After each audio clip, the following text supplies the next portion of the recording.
Good morning. Good afternoon. Good evening. Welcome to Being Here. Yes. I'm Ariel. I'm Shia, and let the fun begin. Exactly. We do finish each other's sentences. If you haven't noticed. And today's episode is working on your workmates.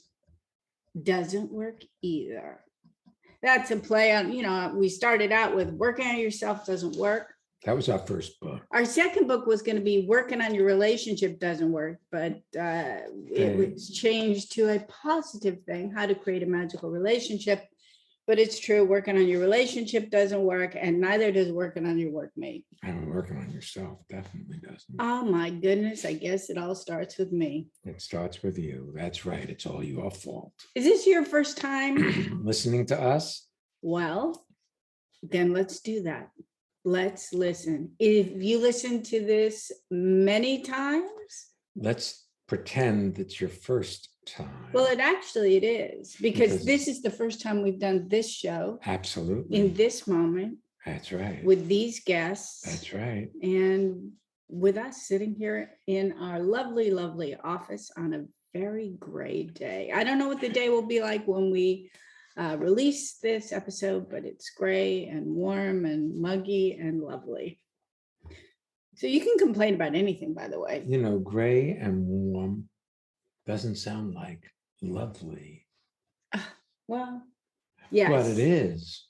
It is some of the best light to take pictures in. Yes. To my eye, if I'm looking at a bright red bird, for instance, and it's in the sun, it's so vibrant, but to a camera lens, it's never as good as taking it on a muted gray day. Well, there you have it. So it's all a matter of context. Right. Now we find out that it's not about only not working on your workmates, it's about how to take good pictures too. Well, it's also about listening, because if I say lovely, gray, warm day, muggy, slightly muggy, you could easily go, really? I want sun, I want it clear, I want low humidity. Cool. It's about hearing what's being said from the speaker's point of view, not about agreeing with it or disagreeing with it, but simply to hear that perspective. Yeah, without filtering it through what you already know. Maybe you can discover something new. We had a lovely conversation with a lady who had come back from visiting family. And her brother is on the absolute other end of the political spectrum than she is. And she was pretty nervous about seeing him because it'd been a number of years. And when she walked into the room, because she had arrived late at night and he was in the living room in the morning, she was so excited to actually see him. And at some point he started talking about his views and he got very animated and angry. And she realized she could either come back with the opposite or she could listen. And after he spoke at length about his perspective, and all she did was listen, he said, wow, thank you for listening to me. And at the end, he hugged her before she went home and said, this was so, so sweet to see you. You can either be right about your perspective or you can tune in and listen. And if you listen, you might discover it all begins with you. How do you mean? How other people relate around you, how you feel about your life, how others feel when they're in your presence. It all begins with listening. Because see, listening pulls you into the current moment. And the current moment is where you get to experience your life, not think about your life. Your thoughts about your life are secondary to your life. Your life happens, and then you think about it. And while you're thinking about it, you're missing out on your life. Strange, isn't it? Yeah. Yesterday, Shai and I had a really lovely experience. We had a family over. We had several people over. We had a little barbecue here, and we got to meet a young girl who's a year and a half old, who has developmental challenges due to a genetic mutation in her body. And we were just so excited to see her and be with her. And I know that I'm not speaking of her parents in particular, and not at all, actually. I know that she's surrounded by a lot of people, well-meaning, loving people who really want her to improve. Well, they want her to be normal. It was really interesting for me because I noticed my prejudices about people with learning disabilities or handicaps of any sort. I noticed that, and then I let that alone. I didn't make myself wrong for having those thoughts that were not exactly kind. But what happened was a transformation took place in that I got to be with this child and experience her magnificence. Exactly as she was in that moment, exactly as she is.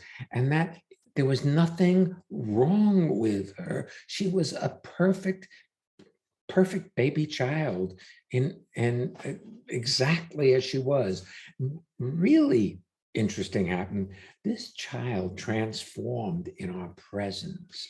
She stood up for the first time on her 2 feet for the greatest length of time she ever has. She engaged with us, each of us, as human being to human being. It was amazing. And she was verbalizing, talking, making sounds of delight. And her parents kept saying, I've never heard this expressive.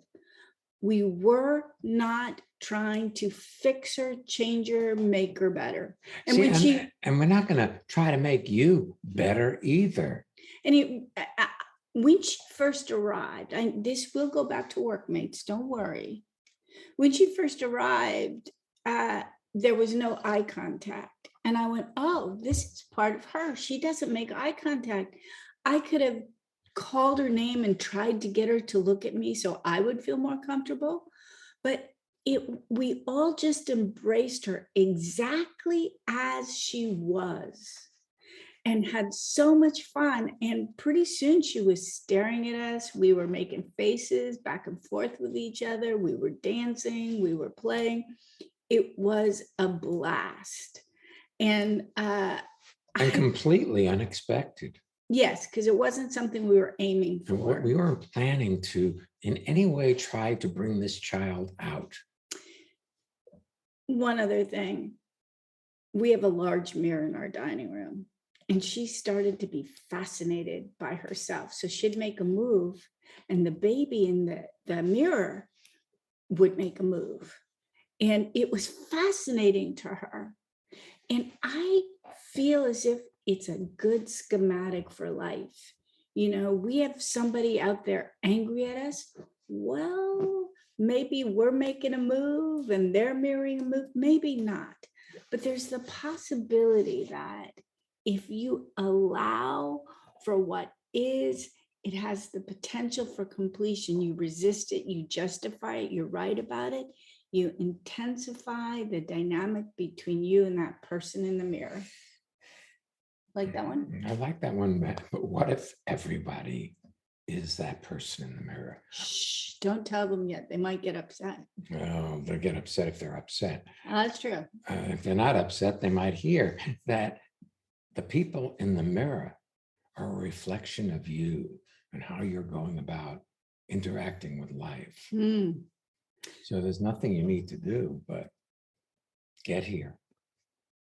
Party on, dude. That's right. Let's take our first guest. Absolutely. Oh, Corinne, welcome to being here, and tell people where you are zooming in from, because we're not clear. You're in your car. Well, yeah. Is your steering wheel on the wrong side? Oh, it's This is Corinne from Switzerland in Lachen, which actually is the place. It's called in English, it's called Laughter. And I'm in the car because I have a meeting later on, and I'm sitting on the other side of the steering wheel. So just get comfortable. And if the police is coming, they don't think I'm on the phone or something. Okay. Welcome. So you live in a police state, huh? Yes, little bit. Well, at least they're neutral about it. Yeah.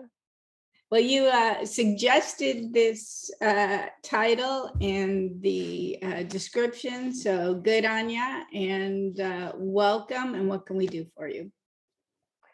I suggested that title, and because I have I have a business, I have a bakery, I own the bakery as well, and I manage the bakery with my brother, and we have like 100 people, and some people get on my nerves and don't do what I want them to do. And in your seminars, and that happens also with myself. I get sometimes on my nerves and don't do what I actually think I should or whatever. So it wasn't that strange. And in your seminars, I know that when I get in that state, I usually work on myself, and I learned that doesn't work. So I felt like for employees, actually it's the same. It doesn't work if I work on them.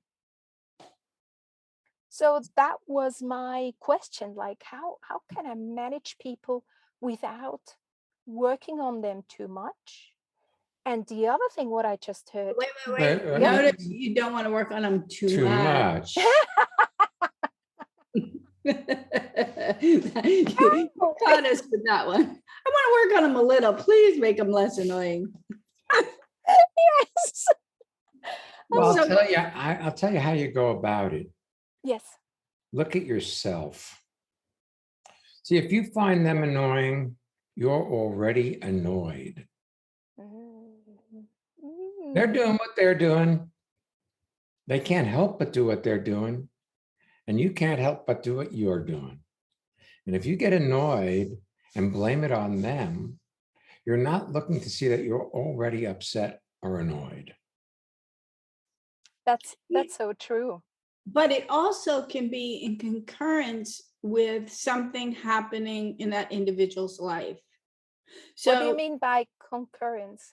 Along with. At the same time.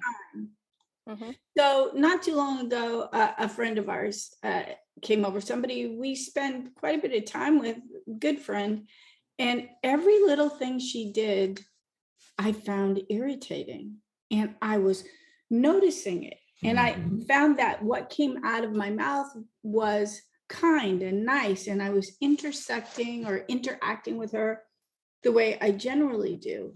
But it's as if she was actively doing things to get us to pick on her. So I said to Shia, I'm going to make up a name. You know, I find it really strange. I find myself irritated with Jane. And he said, yes, me too. That's an interesting phenomena. So at some point, because we have permission, we said, if you were working on yourself, Jane, what would you be picking on yourself about? And she said a couple of things, and it didn't dissipate, but it was, not a seminar. So we weren't going to work on her.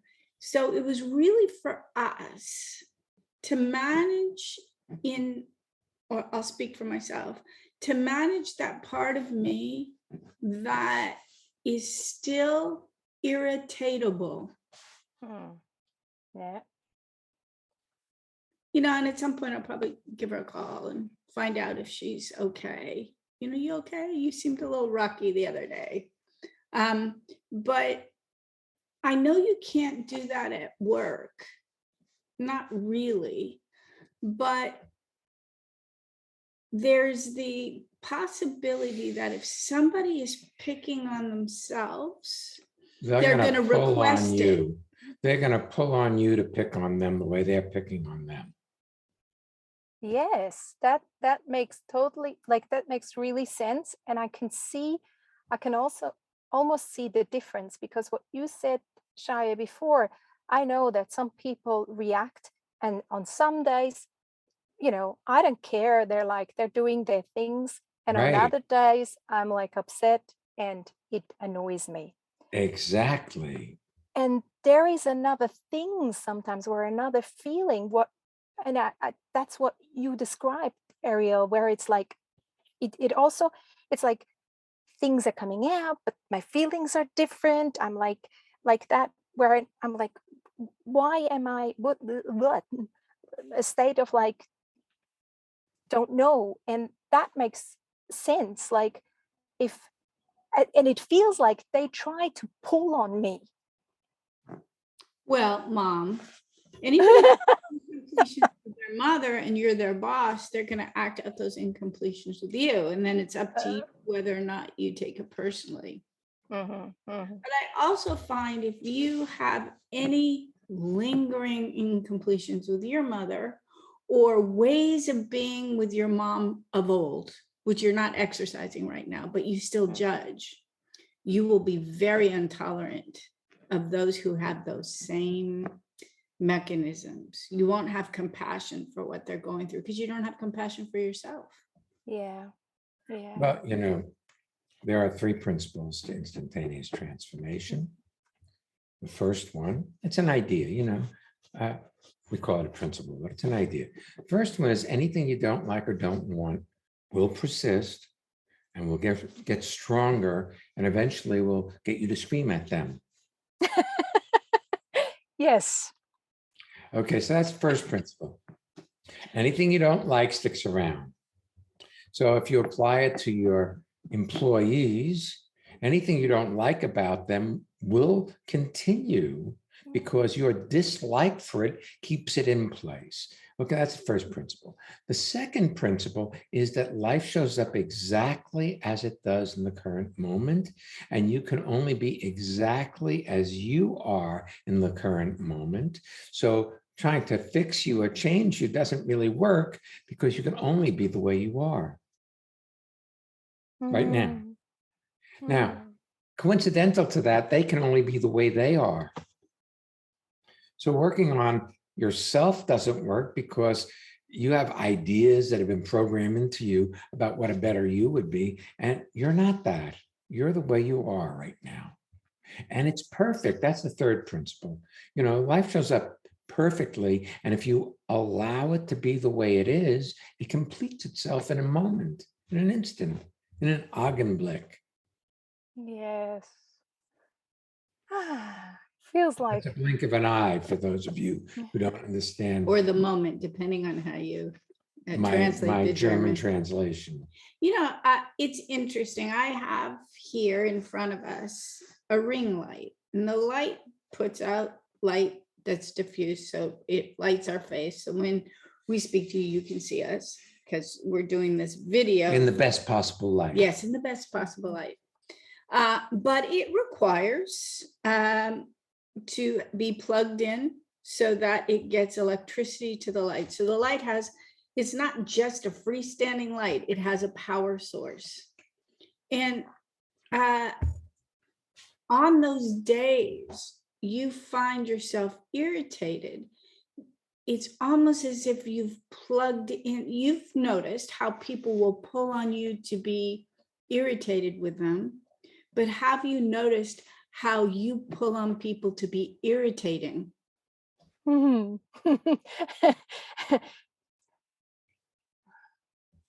Yes. If you ask me like this, yes. And I can see it. I can see that. We see it with people who have a project they're not sure how to do, or they don't know if ultimately it'll be successful. It's amazing how people from out of the blue will suddenly be irritating. Yeah. And what I just saw when you asked me was like my tone of voice, my hellos, or something in the morning. I can see that I put them up sometimes as well to get, I would pull them to get into a fight. Mm-hmm. Yep. Yes. And then it comes to fruition a few hours later and you're like, why are you being so irritating? Yes, and I'm the boss, you shouldn't be irritating. It's like, yes. Ooh, that's a new view. Our very first transformation in the workplace course, we had a gentleman who came who was the top producer at work, but pretty much everybody hated him. And we thought we didn't know him very well, and we thought that was an interesting dynamic. But over the course of the seminar, pretty much everybody in the seminar started to find him disagreeable. So if we'd ask a question, and like I asked you a question, you stopped and you looked at it, and then you had your answer. So what he would do is, if we'd ask a question, you'd stop to look, and he would fill in every time. And pretty soon, people felt like they didn't have a chance. So we spoke with him about how he was not being attentive to the rhythm of people around him, and to listen and to slow down just a little bit. And he went back to work, and he wrote us an email and said, "What happened? All of my coworkers are suddenly nice." And then they started feeling comfortable to share with him, like they were making cartoons about him and sending it around to the different monitors. "Oh, here he comes again." And suddenly they weren't other. It was like fabric where it's all woven together, as opposed to they're on the other side. And I am being beleaguered, or what's a good word for it? Put upon, bothered by these lesser beings. You boss you. Yeah. Yeah. Wow, that's so good. Thank you so much.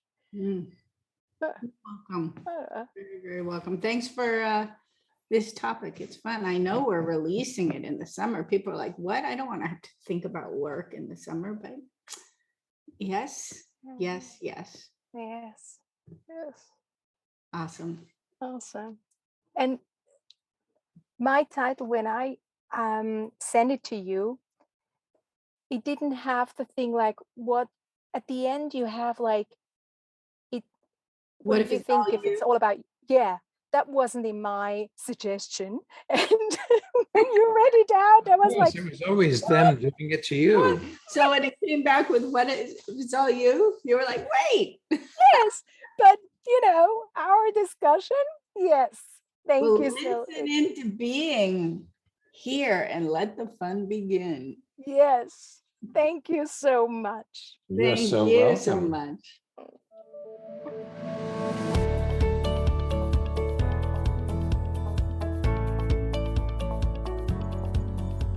Hey, you want to hear about transformation? We've got one of our listeners about to tell you about what's happened in their life out of listening to being here.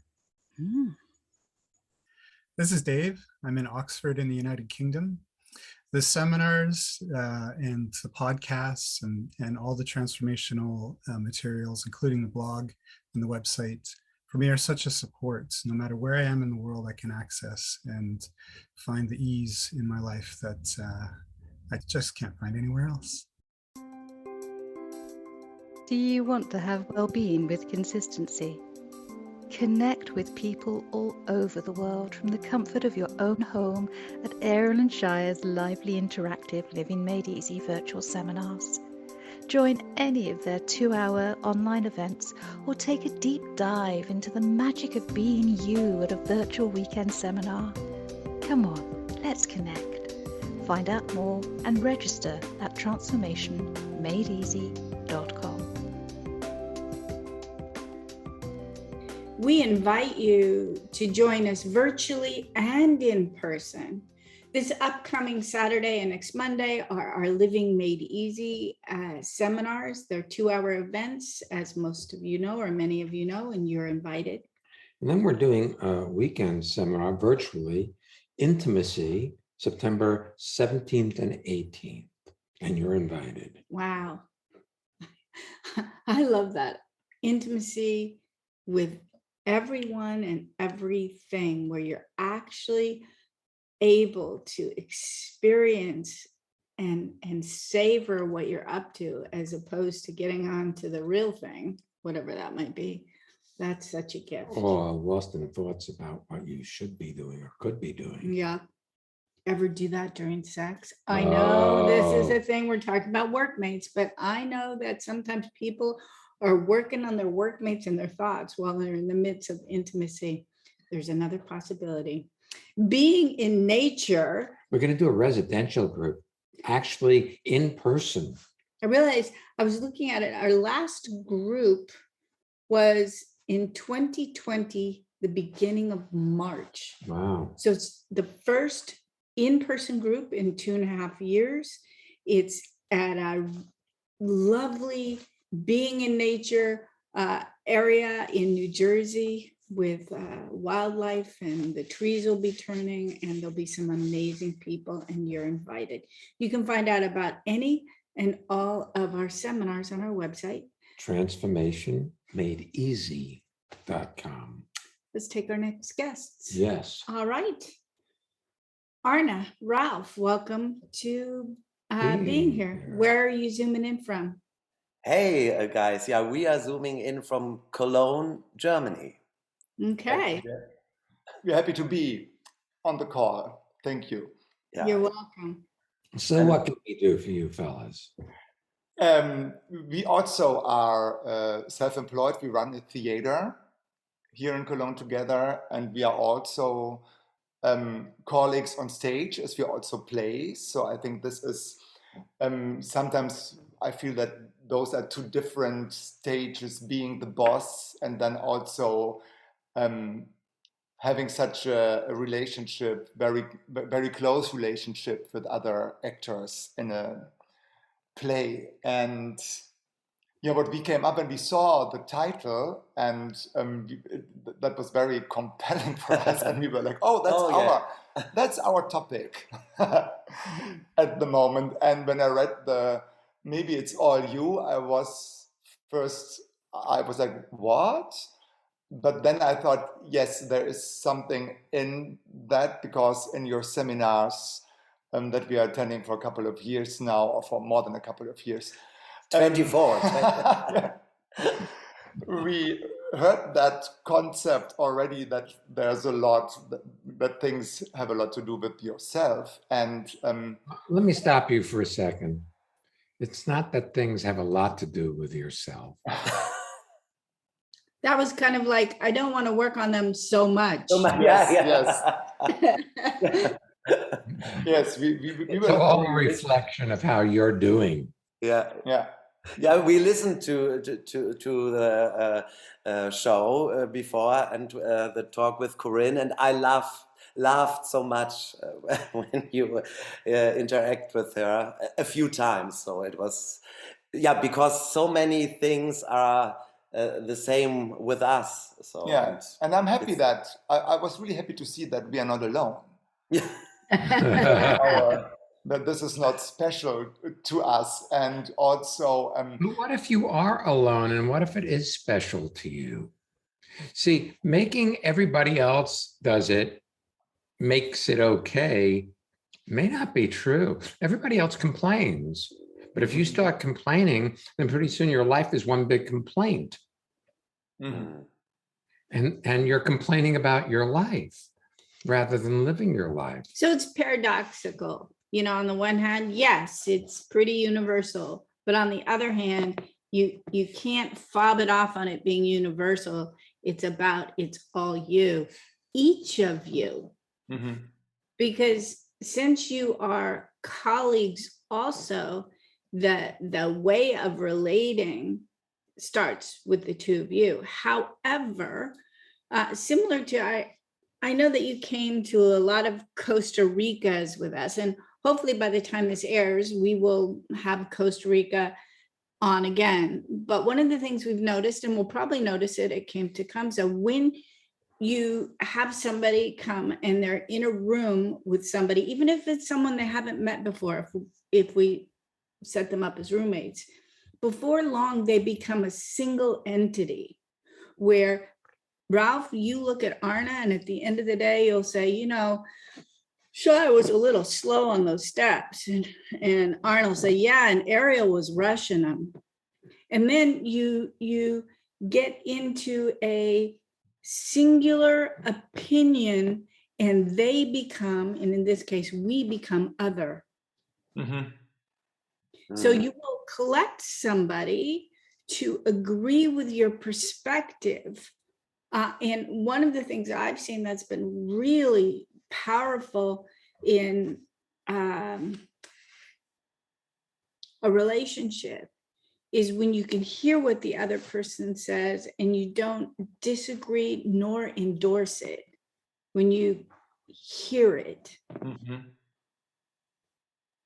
That's That's great, because I've noticed a lot that we can really talk each other into a situation and into an opinion about a colleague or something, and then the complaint gets bigger and bigger. And I'm always surprised when I then meet that person that the problem, the quote problem, is not as big as at all. But we get into a circle of complaint. If you actually listen when you're with this other colleague, you might discover that they're fine the way they are, but your thoughts are always looking for an adversary. Mm-hmm. Yes. You're always looking for somebody to blame it when it doesn't work, to blame it on somebody else. In a way, you're in a unique position, you guys. You only said a piece of what you have with this theater, because you don't just manage and run a theater, you own the theater itself. Mm-hmm. You write the show. You perform the shows. You produce the show. You often direct the show. So you do all as, and then you manage the front of the house people, the people who are handling, bringing drinks, the ushers, the box office. You manage the whole thing. And I love that. It's such an awesome metaphor.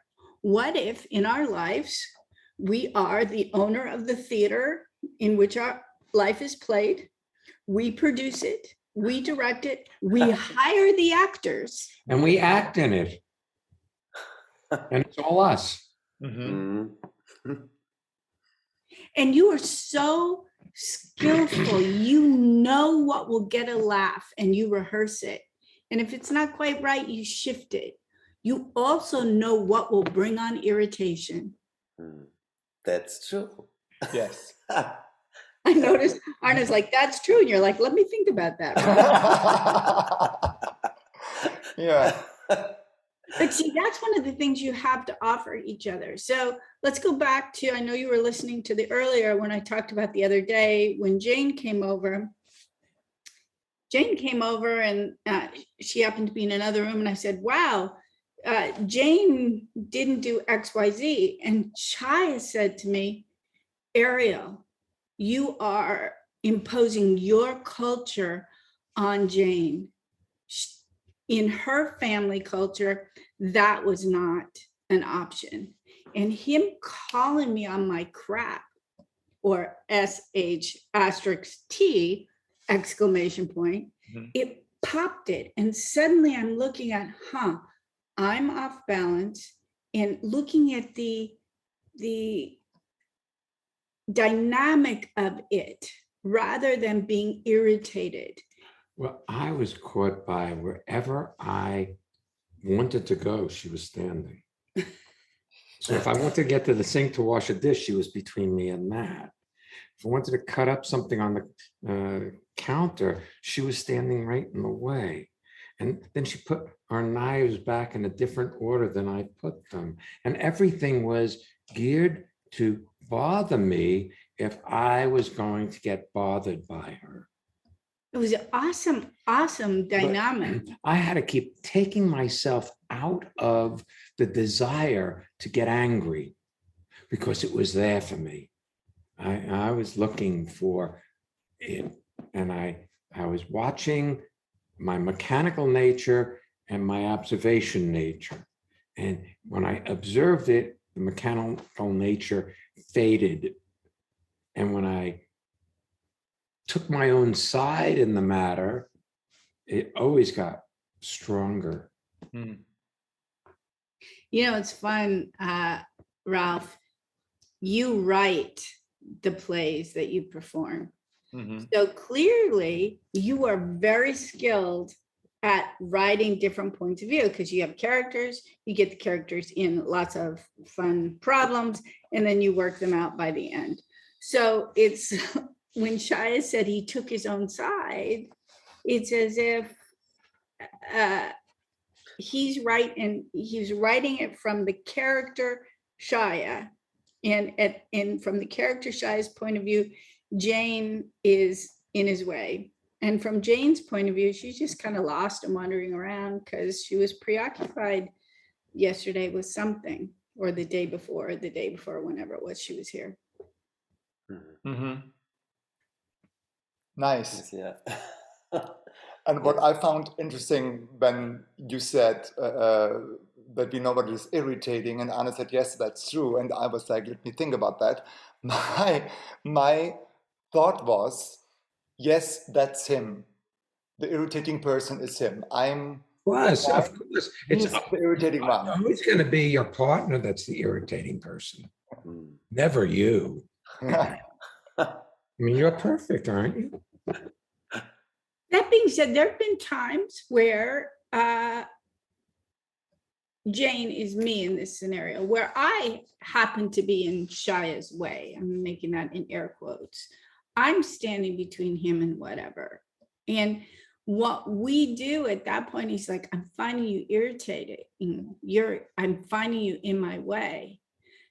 But we look at it like, oh, I'm either in his way or something's bugging him. Either I'm pulling for attention because I'm off balance, or he is pre-irritated by something absolutely not having to do with me. But one of the things that we do with each other, it's like all of a sudden I'm feeling like you're not listening to me, or rather than going, you're not listening to me. Mm-hmm. And I don't mean to be semantics, and I don't mean to necessarily give somebody a new system, but what I'm doing my best to represent is you can talk through the upset. You know, you're irritating, Arna, or you can talk about the upset. I'm finding you irritating. This is getting weird. I don't know what's going on with me, but I'm finding you irritating right now. Mm-hmm. That's very different than blaming somebody for irritating you. Yeah. Yeah. I get that. And by the way, you can do that. Like, I'm finding myself irritated with you. It doesn't matter what series of words you use, you can still the context is still the same. You did it, rather than I'm responsible for my experience here and I'm upset for some reason and I'm looking to blame you. Mm. You know, we each have our habitual blind spots, and it's really wonderful if you allow yourself to listen to your partner who doesn't share that blind spot when they say, oh, it's nothing. You're just upset. Mm-hmm. You know, and the other thing is this, it's so easy to get lost, go down a track, you know, where something happens and you suddenly think you're poor again. Mm-hmm. Yeah. And then you get really tight around everything. Mm-hmm. You blame it on money, but it isn't. You know, and you can be there for each other to remind the other that, wait a second, there's nothing wrong here. You know, you don't have to get upset. You know, I know this is a podcast where we do our best to impart all the information that we can, so that should people want to have well-being, that they have the tools for that. And I find it a really brilliant giveaway to the universe.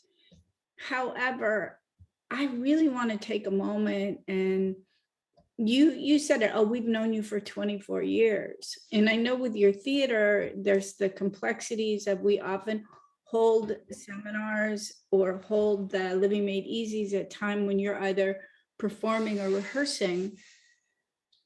But there is something that happens for people who actually attend the Living Made Easies, the weekend seminars, who participate in the Living Made Easy on Demand, where there's the video of us working with people each week. But in particular, people who attend, it's funny how a lot of the things that they wrestle with take care of themselves simply by the participation with another group of people who are listening to whoever is speaking. Well, this whole listen to whoever's speaking, and when you truly listen, you get pulled into the current moment of your life. So then you start living more and more in the current moment of your life and less in your thoughts about life and the reasons why life sucks. See, because those are always reasonable stuff that comes from your thoughts rather than the reality. And so when people participate with regularity, they get a regular dose of the moment. And the moment is what heals. The moment is what enlightens. The moment is what creates your experience of living. And you can either think about it or live it. And when people think about it, they're not attending seminars. In the early days, even before you had the theater, and then in the early days of your theater, I know that people told you it was not reasonable to expect you to be profitable in the first year, and you were more than profitable. It's not reasonable for you to go away from your theater and do seminars with us and have the understudies play and have it be a success. And it was not only success, but people loved what happened. I'd be willing to bet that over the course of COVID, in all areas of your life, you've turned in and gotten more reasonable. I'm not doing this because X. I'm upset because X. We've become a more insular group of people on this planet. And then what happens is we believe our reason for why we're doing or not doing things. Yeah, That's true. Absolutely. I don't know what it was. I can say for myself, and I think that's true for Arne too, is we were happy to have your Living Made Easy seminars so regularly on Monday nights or on Saturdays when we mostly took part in it. It helped us. I have no idea where we otherwise would have gotten in closing down or something when we didn't, because I always change my perspective the moment when I listen to people, not especially you guys, but the group of people that is there and talking, and then we listen to each other. It has a tremendous effect on my life. Well, I find that interesting. You say you don't necessarily listen to us, but you listen to the other people. But what the other people, well, listen to me for a second before you cut me off. I'm assuming you actually said what you meant, but go ahead. The other people are saying what we've said from their point of view, because they didn't show up transformed. I believe you meant not only the two of us, but everything, except for what you said is not necessarily you, which is kind of cool, because if you have people in your theater who don't necessarily want to hear from you as the leader, they might hear from their coworkers. Yeah. Mm-hmm. You might be able to inspire their coworkers to co-lead with you. Mm-hmm. To own the project. Yes. Rather than you're the boss and it's top down. Mm. But Yeah. you know, you say coming to the Living Made Easy Mondays or Saturdays. I'm not sure when you last came to a late night Monday. That's long ago. Or how often you come to a Saturday. Now, clearly, if you have a performance or a rehearsal, but I'd be willing to bet the Living Made Easy seminars are a metaphor for, But if you want to remain upset, certainly do not attend our seminar. no, that's really a bad idea. Mhm. Yeah. That's Yeah. true. Because you can't. You can't. I can't remain upset when I come. I disagree. If you truly want to remain upset, you will remain upset. Your intention is not to be upset, and that's clear because you participate with us. Mhm. You know, if you wanted to remain upset, we'd never see you. Yes.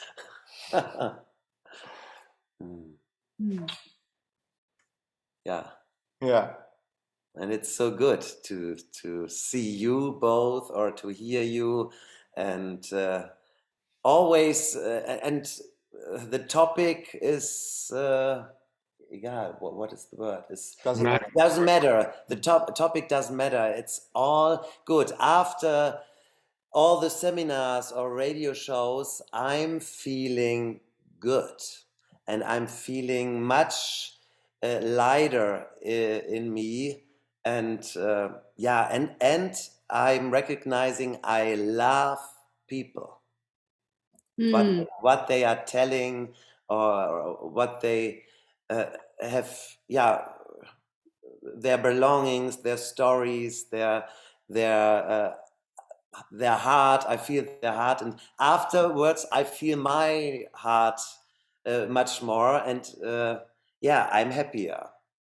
And so and it doesn't matter what story it is. So it's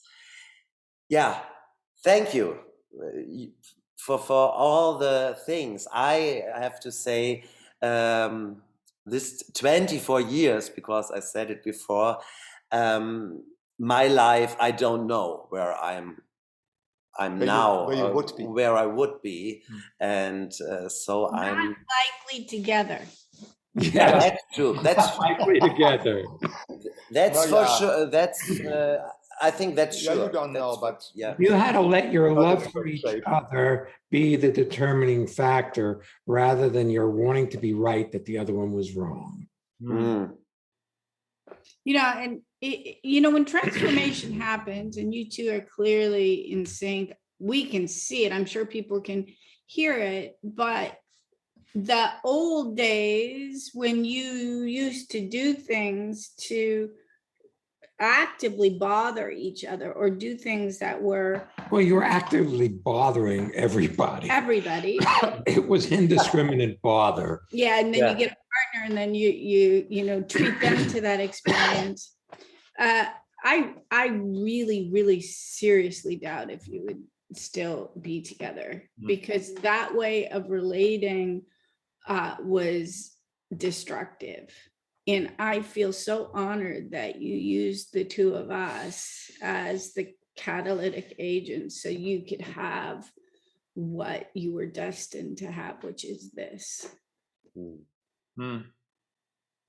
Yeah. Yes. Thank you. You're welcome. So welcome. Thank you. Thank you. Yeah. And thanks for joining us today, for being here. Yeah, our pleasure. We used to say, if you enjoyed the podcast, leave a review on your favorite podcast app. You can still do that. But I think it's just an inspired possibility that if this touched you somehow, that you share it with someone you feel would be touched also, that you actually send a link to this episode and give it away. And give it away. Keep giving it away. You have no idea how wealthy you are until you start giving it away. Recently, we've had a number of people whose companies have started wellness programs, and they've been recommending the seminars or sending links to the Being Here podcast. There are lots of places, and there are people who are looking, and what you experience and what you have to offer makes a difference, and it matters. And so if you feel to do it, we'd be honored. If you don't feel to do it, Please don't don't. pressure yourself. It's all about working on yourself doesn't work. And of course, working on your workmates doesn't work either. Well, it's about allowing your life to support you rather than go for what you think is important and lose out on being alive. Which leads us to the theme for next week's podcast, which is being perfect is not a goal, it's a given. So thanks for being with us today. We'll be back next week. So come on back. Don't miss Being here.